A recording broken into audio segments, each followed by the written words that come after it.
سبع سماوات طباقا وما ترى في خلق الرحمن من تفاوت فارجع البصر هل ترى من فطور ثم ارجع البصر كرتين ينقلب إليك البصر خاسئا سبحانك لا علم لنا إلا ما علمتنا إنك أنت العليم الحكيم رب اشرح لي صدري ويسر لي أمري واحلل عقدة من لساني يفقهوا قولي.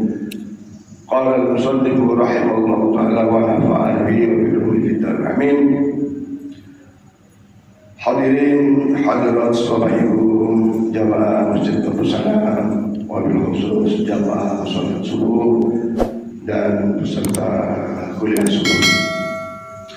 Alhamdulillah wa syukurillah, jadi kita bersyukur kepada Allah Subhanahu wa Ta'ala atas berbagai kenikmatan-kenikmatan yang Allah anugerahkan kepada kita.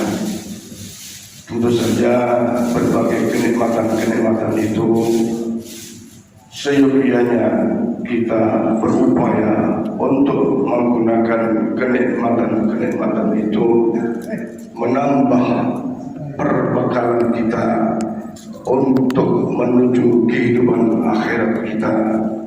Dan kenikmatan-kenikmatan yang utama itu adalah kenikmatan yang diimplementasikan menuju ridha Allah Subhanahu wa Ta'ala. Rasulullah SAW bersabda, sesungguhnya nikmatud dunya liman tazawwadahu bil akhirah. Nikmat-nikmat yang manakala Allah berikan, nikmat itu dapat menambah untuk kebutuhan akhirat kita. Kemudian kenikmatan itu lebih mendekatkan kepada ridha Rabbahu, keridhaan Allah Subhanahu wa Ta'ala.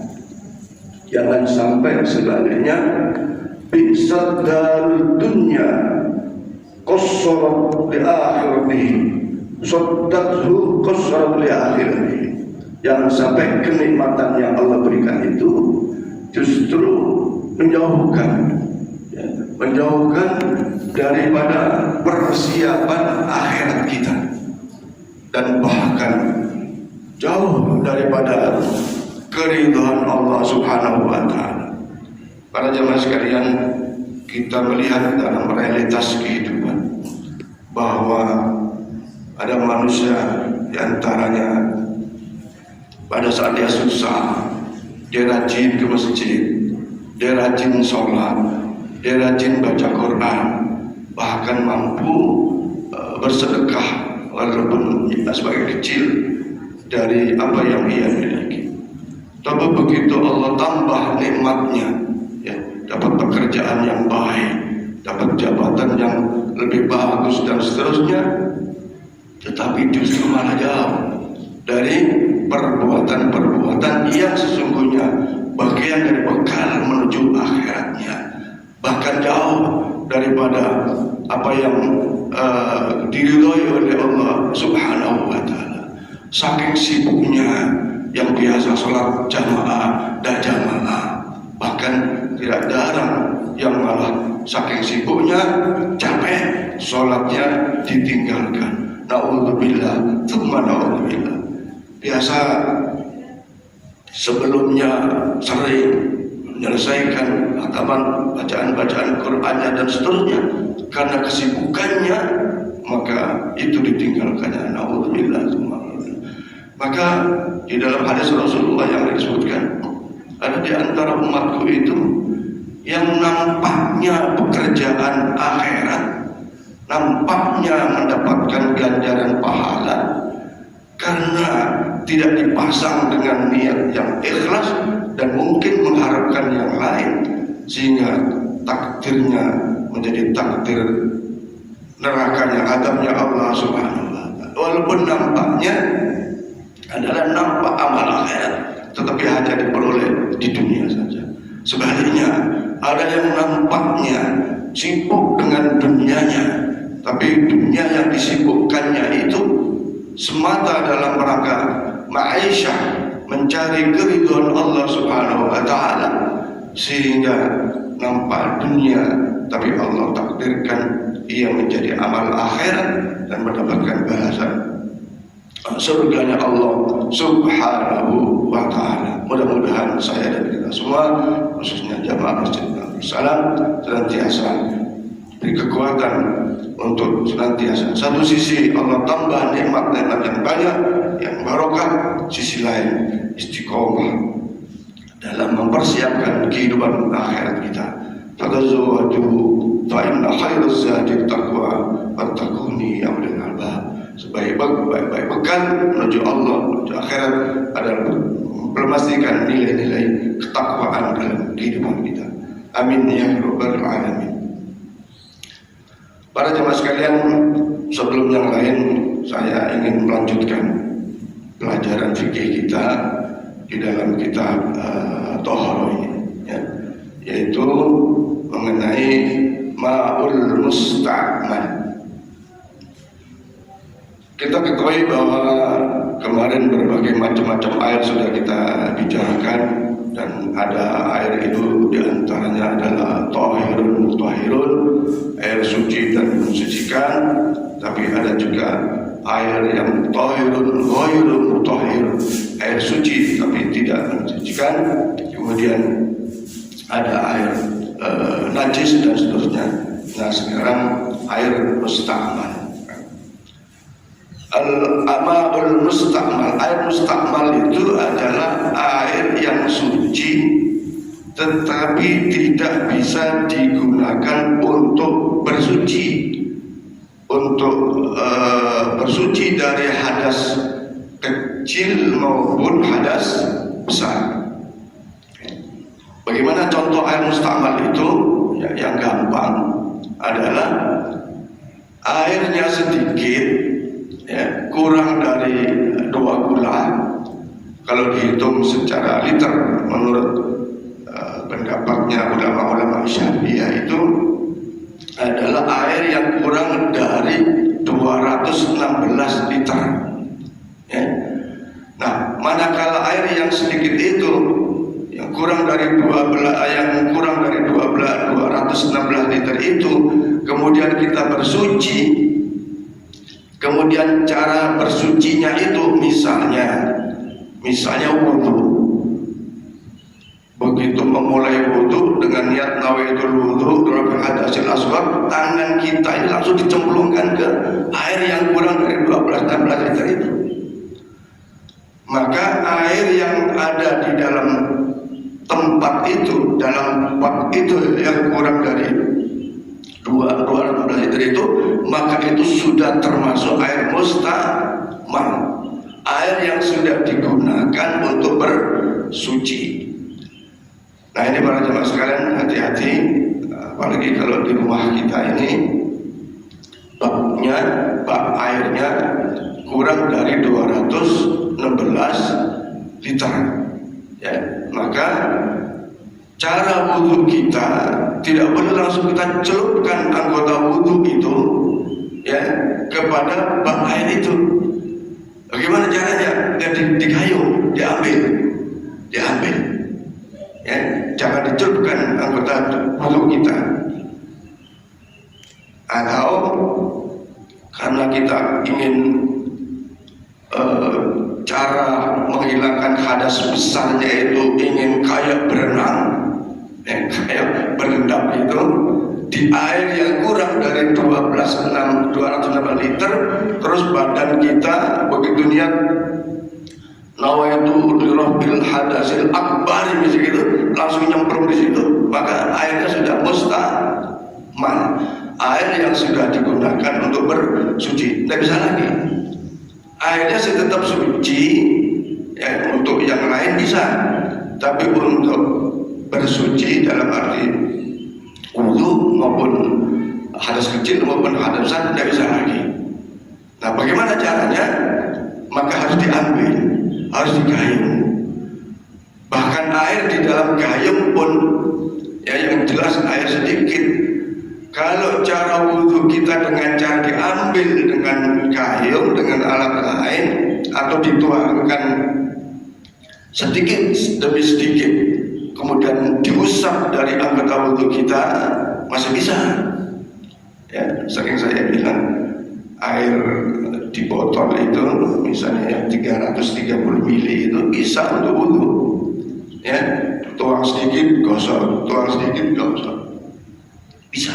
Tapi kalau anggota wudhu ditelupkan ke air yang sedikit tadi yang kurang dari maka airnya itu sudah menjadi air mustamal, dan air mustamal itu adalah suci untuk yang lain tetapi tidak bisa untuk bersuci. Maka para jamaah sekalian, kalau di rumah kita ada bak mandi tapi juga ada keran ya untuk berwudu, maka itu lebih baik untuk menghindari daripada terjadinya air mustamal. Ya, walaupun ada kita lihat di beberapa tempat cara wudhunya itu hanya dengan pakai air di gayung dicelupkan gitu, dengan tangannya airnya dicelupkan. Nah itu diantara air yang disebut mustamal. Atau pada saat kita wudhu dari keran tuh basuh wajah, ternyata airnya netes nih, airnya netes kan, tetesan air inilah yang disebut air mustamal.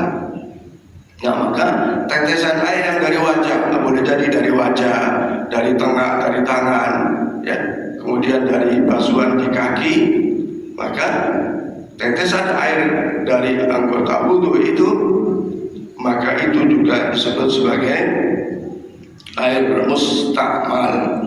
Nah air mustamal itu sekali lagi air yang air yang sudah digunakan untuk berwudhu. Tapi kalau air banyak ibu nyemplung di kolam besar, maka boleh kita langsung kayak berenang kalau misalnya bersuci atau berhadas besar. Nah para jemaah sekalian, air bersuci dari hadas itu ada dua, ya, tentu hadas besar, hadas kecil ya jelasnya. Kemudian ya, kalau hadas kecil dengan cara wudhu, hadas besar dengan cara mandi jinabah. Nah dalam hal mandi junub ini ya adalah tentu saja bagaimana cara mulainya. Ya tentu yang afdol, karena pola mandi jenabah ini air harus mengalir kepada seluruh anggota tubuh yang nampak, ya, yang nampak di luar, nampak dari luar, maka ya misalnya di gayung ambil dari atas dulu, diratakan termasuk sampai ujung rambut, ya, sampai ujung rambut diratakan, ya, kemudian seluruh wajahnya bagian kanan semua, ya, terus setelah selesai kanan bagian kiri diratakan, ya. Kemudian setelah air yang kita gunakan untuk menghilangkan hadas besar merata kepada seluruh anggota tubuh, maka tentu saja kita sudah termasuk suci dari hadas besar. Ya. Nah, kadang ada pertanyaan, bagaimana setelah mandi hadas besar wudhu? Nah sesungguhnya kalau sudah kita bersuci dari hadas besar, maka hadas kecilnya otomatis terselesaikan. Artinya sudah termasuk kita suci, sehingga kalau mau sholat dan sudah bisa, baca Quran dan sunnah bisa. Kecuali selesai mandi junub tadi itu, ya, kemudian kita memegang farji kita memegang kemaluan kita, ya, apalagi misalnya sampai menggosok dan seterusnya, maka itu menyebabkan wajibnya wudhu, karena memegang daripada farji itu adalah membatalkan wudu, ya. Apalagi memegangnya itu dari telapak tangan kita, ya. Dari telapak tangan kita kepada permukaan farji kita bagi laki-laki, tapi bagi perempuan yaitu menyentuh, menggosok daripada bagian dalam dari farji seorang wanita. Kalau cuma diulas-ulas saja, ya itu sebagian tidak membatalkan, sebagian pendapat tidak membatalkan, apalagi mengusapnya dari punggung tangannya, tidak telapak tangannya, ya. Nah, kalau kita mandi janabah kemudian tidak menyentuh kemaluan kita, apalagi sebelum mandi janabah itu kita sudah bersih-bersih, maka ya kalau tidak ragu ya sudah, tidak usah lagi, tidak usah bersih-bersih lagi. Kuyuran-kuyuran tadi itu sudah menghilangkan hadas besar kita, dan setelah itu kita sudah suci dari hadas besar.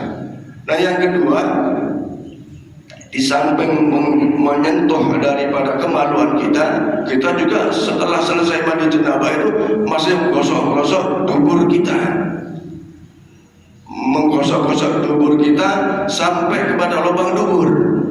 Kalau menggosok-gosok di kulit luar saja tidak menimbulkan tandanya wudu atau kesucian tadi itu. Tapi kalau sampai kepada lubang dubur kita, maka sebagian besar ulama itu menyebabkan batalnya suci, sehingga diwajibkan wudu kembali. Bagaimana kalau mandi janabah tanpa pakai sampo misalnya? Kan ada juga tuh mandi janabah, mandi junub, nggak pakai sampo, nggak pakai sabun. Nah, itu sesungguhnya sampo dan sabun tidak menjadi syarat sahnya di dalam kita bermandi hadas besar, ya. Ada sampo, itu lebih bagus karena untuk kesehatan rambut, kesehatan kulit rambut, menjaga rambut dan seterusnya. Ada sabun yang boleh aja karena membuat kulit kita dan mungkin bau badan kita menjadi harum. Nah, yang sangat penting adalah bahwa sebelum kita mandi janabah itu jangan ada yang melepas daripada misalnya potong kuku dulu dan seterusnya, misalnya mencabut bulu-bulu apa yang ada di badan kita. Nah, sehingga di dalam sebuah riwayat disebutkan suatu ketika anggota badan itu menuntut kepada Allah Subhanahu wa Ta'ala, ya Allah, kukuku tidak pernah disucikan, ya. Pada saat dia melakukan junub, ya tentu ujung kuku masih ada, tapi begitu mau bersuci kukunya dipotong dulu, ya, kukunya dipotong dulu, maka itu menjadi tidak sah dalam kita bersuci. Atau waktu terjadinya junub, tangan kita, kuku kita ada itek maka kalau kita bersuci nggak sah tuh, ya, itek yang menghalangi air meresap di kulit kuku. Nah, kalau pacar atau inai memang boleh, ya.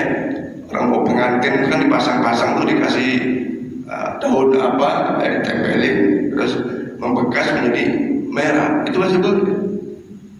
Tapi kutek yang dari bahan-bahan kimiawi itu yang menutup permukaan kuku, maka wudu maupun mandi janabah itu menjadi tidak sah di dalam kita bersuci.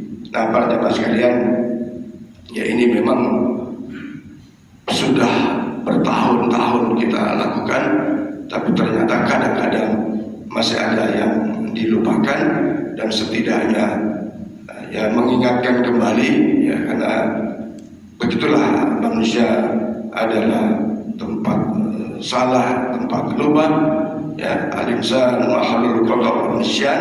Maka dengan mengingatkan itu menjadi kita ingat kembali Dan tentu saja semua di dalam pola mengingatkan itu ada cara-cara yang terbaik, ada cara-cara yang baik. Walaupun sifatnya mengingatkan, tapi kalau dengan cara tidak baik itu menjadi tidak baik. Ya, sering kita temukan orang sholat, salah tuh, nggak boleh tuh. Mengingatkannya di depan orang banyak, itu juga etikanya tidak bagus. Walaupun niatnya baik, maka juga harus dengan cara yang baik. Dan sering terjadi pertengkaran gara-gara cara mengingatkannya tidak tepat, ya, tidak tepat waktunya dan seterusnya. Para jemaah sekalian, hanya ini yang materi yang saya sampaikan tentang air mustamal. Mudah-mudahan kita semua memahamkan persoalan ini, dan insya Allah sudah paham.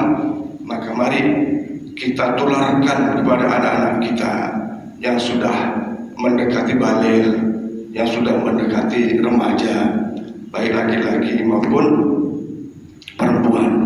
Karena dengan cara inilah yang insya Allah menjadi bagian dari kita melaksanakan amanah Allah berupa anak dalam pola mendidik tentang agama, wabil khusus tentang bersuci.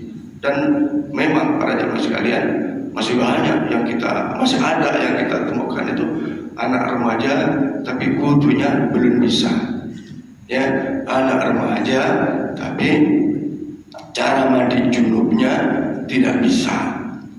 Nah, maka ibu-ibu yang punya anak perempuan, kita ajari cara mandi junubnya, baik cara mandi junubnya maupun sarananya, airnya. Jangan sampai, karena kalau mandi misalnya dia datang bulan, mandinya tidak tepat, maka secara fikih selama itu sholatnya tidak sah. Karena apa? Belum menghilangkan hadas besar. Ya, kalau bapak-bapak terhadap anak perempuannya ya agak sedikit kaku atau kagum dan seterusnya. Tapi kalau ibu-ibu satu sisi lebih dekat kepada anak, sisi lain ya karena memang sama-sama perempuannya, sehingga pola mendidik anak-anak kita yang sedang mulai datang bulan bagi anak perempuan, saya kira ini seyogianya dilakukan, dan saya meyakini insya Allah jamaah kita sudah melakukannya. Para jamaah sekalian, mudah-mudahan ada manfaatnya, dan untuk minggu depan kuliah subuh akan diisi oleh Ustaz lupa saya namanya itu ya, siapa Pak Toher? Samsudin ya, Ustaz Samsudin. Nah, yang berikutnya adalah tentang beberapa hal di masjid kita, di Masjid Bagus Salam. Para jemaah sekalian, yang pertama bahwa Masjid Bagus Salam mendapatkan bantuan Quran sebanyak 100 buah dari Bangkalbar. Dan bantuan Quran ini setelah kita koordinasikan dengan corporate perusahaan, boleh dibagikan kepada jamaah, anak TPA maupun sebagian untuk wakaf di masjid kita, ya. Dan Qurannya sudah ada di Mekram sini, nanti akan kita bagikan kepada bapak-bapak sekalian. Dan di dalam Qurannya itu ada label daripada logo Bangkalbar, ya. Pak Sobari bisa bantu sedikit, Pak Sobari. Semua akan dikasih, tentu saja secukupnya, karena memang cuma 100 lembar. Yang kedua, dari periode kepengurusan Masjid Bagus Salam 2000, satu lagi Pak yang ngomong. Enggak, sengaja Pak. Ada yang ini, yang laporan ini. Dari kepengurusan periode 23-2028, kami membagikan SK kepengurusan Masjid Bagus Salam dari Kementerian Agama Kebudayaan. Ya, saya buat seperti ini, ada nama-namanya. Apa maksudnya? Maksudnya agar para pengurus tahu di struktur organisasinya. Kemudian tentu diharapkan ya, bahwa seluruh anggota pengurus punya peran aktif di dalam memakmurkan masjid. Tidak hanya istilahnya itu gimana ketuanya gitu. Gimana pengurus, ada pengurus juga ada anggotanya. Jadi ini SK kita berikan langsung kepada seluruh anggota, seluruh pengurus dan anggota-anggota pengurus yang ada di dalam struktur kepengurusan 2023-2028. Nah, kedua, dengan menyadari bahwa ada surat keputusan yang diterimanya, diharapkan timbul rasa ya sama-sama lah untuk memakmurkan masjid ini untuk menjadi yang lebih baik lagi. Yang kedua, di dalam buku ini ada job description-nya. Contohnya, apa tugas ketua, apa tugas wakil ketua, apa tugas bendahara, tugas sekretaris, dan apa tugas bidang-bidang. Ya. Di dalam struktur kepengurusan periode Masjid Babu Salam 2022-2028 ya, yang pasti ada bidang idaroh. Apa fungsi bidang idaroh? Ada bidang riayah ya. Kalau bidang idaroh itu lebih bagaimana memenuhi daripada keorganisasiannya. Misalnya bagaimana masjid kita ini tanah wakafnya diselesaikan. Kemudian bagaimana masjid ini bisa menjadi anggota Dewan Masjid Indonesia. Artinya organ-organ yang ada di dalam masjid itu, dalam kepengurusan masjid itu diupayakan bisa berbadan hukum. Ya, ada TPA.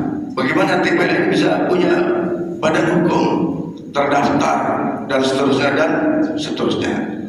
Ada dari ayah. Tadi idarah itu adalah yang mengkonsep tentang secara keorganisasian bagaimana masjid sempurna. Dan saya di sini cantumkan bidang idarah ini kalau bisa bikin anggaran dasar dan anggaran rumah tangga masjid Babu Salam. Di sebagian kecil masjid-masjid di Indonesia sudah punya, tapi sebagian besar memang tidak punya. Nah, kita coba menugaskan kepada bidang idarah ini untuk membuat seperti itu. Nanti Baitul Mal juga ada bidang Baitul Mal, apa pentingnya dibentuk Baitul Mal di sini ada. Ya, termasuk di dalamnya itu juga bisa di beberapa masjid Baitul Mal itu berbadan hukum sehingga bisa mengelola dana-dana dari masyarakat dan dipertanggungjawabkannya sebagaimana peruntukannya. Kemudian juga ada badan amal kematian. Badan amal juga bisa dibuat berbadan hukum. Ya, sehingga ya lebih ya sebenarnya secara fungsi sih tak berbadan hukum pun jalan, tapi secara keorganisasian itu ya pasti lebih lebih punya nilai tambah. Apalagi tadi kalau ada anggaran dasar, anggaran rumah tangga, kalau ada persoalan itu bisa mengacu penyelesaiannya dari situ. Nah, kemudian misalnya BHK, Badan Amal Baitul Mal dan TPA di sini dianjurkan sebagaimana juga keputusan rapat lalu membuka rekening atas bidang-bidang tersebut. Kenapa? Karena TPA yang mungkin sekarang belum mengambil dana dari masyarakat, dari wali santri, tapi pada saat TPA besar bisa jadi menerima SPP. Nah, maka di TPA itu ada ketua, ada sekretaris, ada bendahara dari situ untuk bisa dikelola. walaupun pada akhirnya bermuara seluruh aktivitasnya itu harus diketahui oleh ketua masjid, ya, termasuk BHK juga ada ketua, sekretaris, bendahara, Baitul Mal juga ada sekretaris dan bendahara. Pada saatnya sangat diharapkan untuk bisa membuka rekening tabungan sendiri. Ya, jadi ada job description-nya, susunan pengurus, ada lagi visi misinya, visi misi daripada pengurus masjid ini, supaya pengurus masjid ke depannya, ya mungkin 30 tahun ke depan, jangan keluar dari kaidah ahli sunnah wal jamaah, ya, jangan keluar dari amalan-amalan yang selama ini sudah kita lakukan. Banyak masjid, ada di antara beberapa masjid yang berubah pola ibadahnya dan seterusnya karena panduan di dalam masjid itu mungkin tidak ada, sehingga siapapun boleh masuk, ya, terus melakukan jadi pengurus, melakukan pola-pola yang berbeda dengan sebelum-sebelumnya. Maka visi misi ini menjadi penting menurut saya, sehingga kita buat bagi panduan dalam kita melaksanakan. Kemudian ada rencana kerja. Cuma rencana kerja ini baru sampai tahun 2023. Kenapa? Karena ketua-ketua bidang yang ada itu tugasnya kan membuat program. Bidang imarah bikin program, apa programnya? Menyusun khotib, menyusun imam, dan berbagai kegiatan-kegiatan keagamaan di masjid. Kan belum ada. Nanti insya Allah beberapa bulan ke depan kita akan rapat masing-masing bidang, sehingga dari bidang-bidang yang ada itu dirangkum menjadi rencana kerja secara keseluruhan di tahun 2024-2028. Nah, ini kami akan bagikan semuanya, mudah-mudahan sekali lagi bisa dipahami dan menjadi motivasi untuk aktif memakmurkan